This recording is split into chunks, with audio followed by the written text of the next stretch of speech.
సిద్దిపేట జిల్లా హుస్నాబాద్ అన్నదాత ఫర్టిలైజర్ దుకాణం ఎదుట రైతులు ఆందోళనకు దిగారు. హవాలీలతో యూరియా బస్తాలు బయటకు పంపిస్తూ బ్లాక్లో అమ్ముకుంటున్నారంటూ రోడ్డుపై బైఠాయించి నిరసన తెలియజేశారు. రైతుల నిరసనతో అక్కడికి చేరుకున్నటువంటి వ్యవసాయ అధికారిని పూజ ఫర్టిలైజర్ షాప్ యజమానులకు నోటీసులు జారీ చేశారు. తమ అనుమతి లేకుండా హవాలీలతో యూరియా బస్తాలు బయటకు ఎందుకు పంపారంటూ వారు మండిపడ్డారు.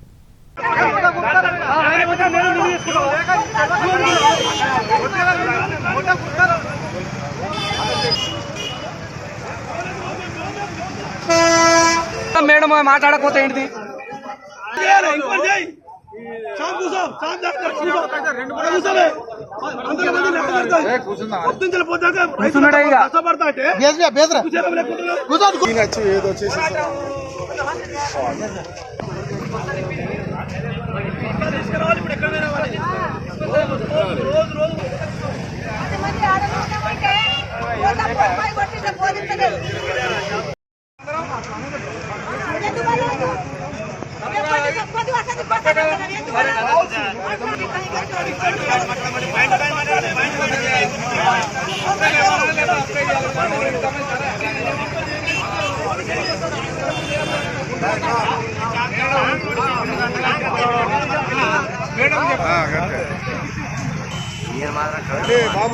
ఆల్రెడీ అమలులో చెప్తున్నారు మేడం, మళ్ళీ చెప్తున్నారు అమలుల పేర్ల మీద 40 మేము పొద్దుగా సాయంత్రం నిలబడితే నాకు బస్తాలు దొరకలేదు. వాళ్ళు చెప్తూ 200 అనుకుంటున్నారు. ఇంకా మారకపోతే చెప్పండి. ఇక ఒకసారి చర్యలు తీసుకోవాలి. బ్లాక్ చేసిన యూరియా యజమానులపై వెంటనే చర్యలు తీసుకోవాలి. బ్లాక్ చేసిన యజమానులపై వెంటనే చర్యలు తీసుకోవాలి. బ్లాక్ చేసిన యూరియా యజమానుల వెంటనే చర్యలు తీసుకోవాలి. ఏమి రాజ్యం ఇదేమి రాజ్యం? దొంగల రాజ్యం, దోపిడి రాజ్యం, దోపిడి రాజ్యం, దొంగల రాజ్యం.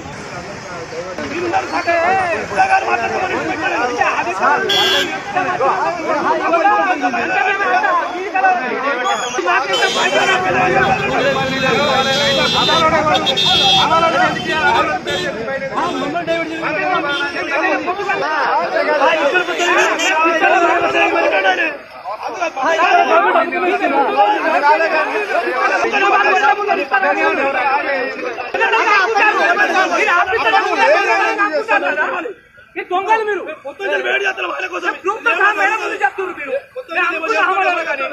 ఇంకేం రాలే.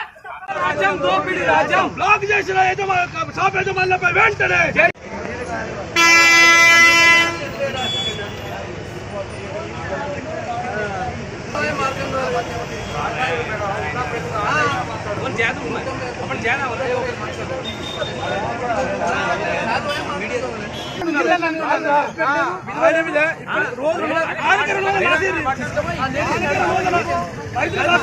దీనికన్నా ఎక్కువ ప్రూఫ్ ఏం కావాలి చేయడానికి? మాకు ఏవో ఆల్రెడీ మాకు చిట్టి రాసి ఇచ్చింది.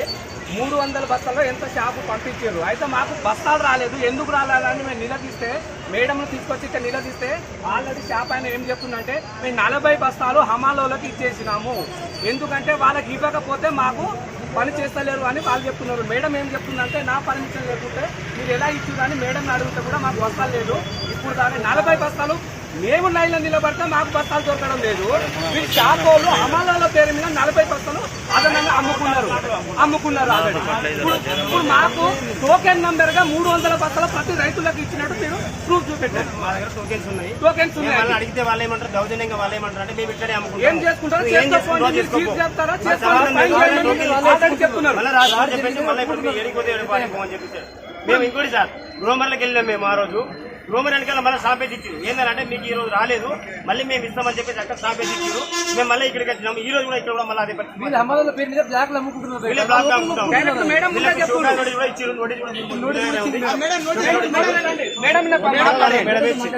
మేడం తోటి మాట్లాడండి. లెటర్ తీసుకోండి. మేము 300 బస్తాలకు తర్వాత వీళ్ళు 25 మందికి తక్కువ పడ్డాయి. ఎందుకు పడ్డాయని అడుగుతుంటే అమ్మాలి వాళ్ళు తీసుకెళ్ళినా అడుగుతున్నారు. మా పర్మిషన్ లేకుండా మీరు అమ్మాలి వాళ్ళకి ఎందుకు ఇవ్వడం అని చెప్పి వాళ్ళకి నోటీస్ ఇవ్వడం జరిగింది. వీళ్ళకు రాష్ట్ర టోకెన్ల కంటే ఎందుకు మిగిలిపోయినాయని వాళ్ళకి నోటీస్ ఇవ్వడం జరిగింది. మాకు ఈ నోటీస్ ప్రకారం వాళ్ళు ఎక్స్ప్లెనేషన్ ఇవ్వాలి. ఎవరికి అమ్ముతారు ఏంటి అనేది ఎక్స్ప్లెనేషన్ ఇవ్వలేదు. వాళ్ళ లైసెన్స్ క్యాన్సిల్ చేస్తామని చెప్పడం జరిగింది.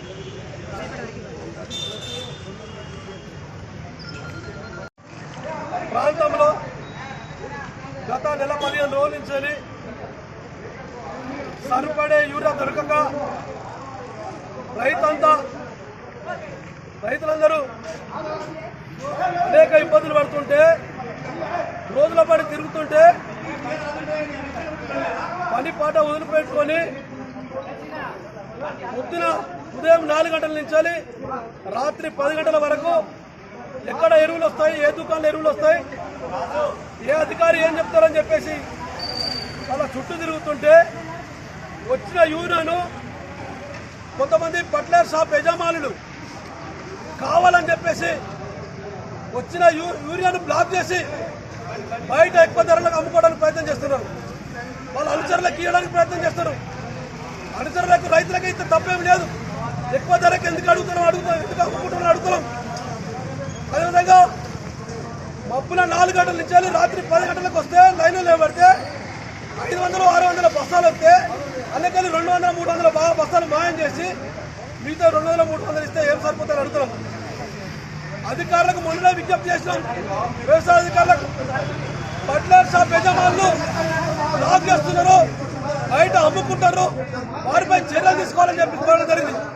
ఇప్పటి వరకు కూడా చర్యలు తీసుకోలేదు.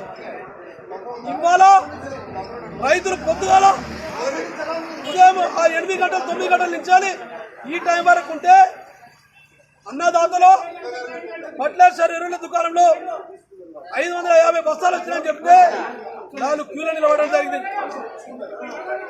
దాదాపు 350 బస్తాల పైన అయిపోయిన తర్వాత అయిపోయినాయని చెప్పడం జరిగింది. మరి మిగతా బస్తాలు 7,000 అడిగాం. రైతులకు రాసిచ్చిన చిట్టుల మీద రాసిన వ్యవసాయ అధికారులు ఆ చిట్టులు ఎందుకు మిగులని అడుగుతున్నాం. మీకు ఎంత స్టాక్ వచ్చిందో తెలుసు అధికారులకు, మరి ఎందుకు మిగులుతాయని అడుగుతున్నాం. ఆ చిట్టులకు ఇవ్వకుండా ఆ బస్తాలు ఏమైనా అడుగుతున్నాం. బస్తా ఏదైతే షాపులకు రాసిండ్రో ఆ షాపులు ఎందుకు లేవని అడుగుతున్నాం. మేము మొదటి నుంచే బీఆర్ఎస్ పార్టీ పక్షాన డిమాండ్ చేస్తున్నాం. సరిపడా ఎరువులు అందుతున్నావు, వచ్చిన ఎరువులను బ్లాక్ చేయకుండా చూడాలని చెప్పేసి చెప్పడం జరిగింది. ఎక్కువ ధరలకు అమ్ముకోకుండా చూడాలని చెప్పి అడగడం జరిగింది. ఇవాళ జరిగేది ఎక్కువ ధరకు అమ్ముతున్నారు, ఎక్కడో బ్లాక్ చేసినట్టు కనబడుతుంది. ఇలా ప్రభుత్వం సరిపడా ఎరువులు పంపించే పరిస్థితి లేదు. ఇలా బ్లాక్ చేస్తే వాళ్ళ చర్యలు తీసుకునే పరిస్థితి లేదు. ఎక్కువ ధరలకు అమ్ముతే చర్యలు తీసుకునే పరిస్థితి లేదు. మేము బీఆర్ఎస్ పార్టీగా డిమాండ్ చేస్తున్నాం. రైతులకు అన్యాయం చేద్దని చెప్పి షాప్ యజమానులకు కోరుతున్నాం. పట్ట షాప్ యజమానులకు వాళ్ళు ఏదైనా ఇబ్బందులు ఉంటే ప్రభుత్వంతో మాట్లాడుకోండి, లేకపోతే మీకు వచ్చిన యూరియాను తప్పకుండా వంచాలి. రోజుల ఒక్క యూరియా బస్తా కావాలంటే 4 రోజులు తిరగాల్సిన పరిస్థితి ఉన్నది. ఇలా ఒక ఎకరానికి 4 బస్తాలు వేస్తే 12 రోజులు తిరిగితే ఏ రకంగా ఇలా రైతులు ఇలా ఉండే పరిస్థితి ఉన్నది. కష్టపడతారు, పొద్దుదాకా 10 రూపాయలు ఆర్థికంగా నష్టపోతున్నారు. 2 ఎకరాల పైన వాళ్ళు 2 బస్తాలు 8 బస్తాలు 10 బస్తాలు కావాలంటే 20 రోజులు ఉన్నది. రోజు వస్తున్నారు రైతులు అడుగుతున్నారు. ప్రభుత్వం అంటుంది ఫర్టిలైజర్ షాప్ యజమానులు వీళ్ళు వచ్చారు, వాళ్ళకి చెప్తారు, తప్పుడు తడకగా ప్రభుత్వాన్ని నివేదిస్తారు. ఒక ఎకరానికి 4 బస్తాలు పడితే 1 బస్తా దొరికితే ఏం చేస్తారని అడుగుతున్నాము. మేము ఇప్పటికైనా ప్రభుత్వాన్ని డిమాండ్ చేస్తున్నాం. బ్లాక్ చేసిన ఫర్టిలైజర్ షాప్ యజమానులపై చర్య తీసుకోవాలని డిమాండ్ చేస్తున్నాం. ఎక్కువ ధరల మీద ఫర్టిలైజర్ షాప్ యజమానులపై చర్య తీసుకోవాలని డిమాండ్ చేస్తున్నాం. అదేవిధంగా ఇప్పటికైనా 15 రోజులు అవుతుంది ఎరువులు సక్రమంగా రాక. ఇప్పటికే పంట ఎదిగింది, దిగుబడి వస్తుందో రాదని భయంతో ఉన్నారు. కనీసం సరిపడే ఎరువులు ఇప్పటికైనా అందించాలి. అంతా ఎదుగుదల జరిగింది, వాళ్ళకు భయం ఉన్నది. కాబట్టి ప్రభుత్వం వస్తుందని చెప్పడం జరిగింది. వచ్చిన ఎరువులను సక్రమంగా పంపిణీ చేసే విధంగా చర్యలు తీసుకునే పరిస్థితి ఎవరు పట్టించుకునే పరిస్థితులు లేరు. కాబట్టి ఏదైతే వచ్చిన ఎరువులు సక్రమంగా పంచే విధంగా వ్యవసాయ అధికారులు చర్యలు తీసుకోవాలని చెప్పేసి మేము కోరడం జరుగుతుంది. లేకుంటే బీఆర్ఎస్ పార్టీ పక్షాన తప్పకుండా ఉద్యమిస్తామని చెప్పి ప్రభుత్వాన్ని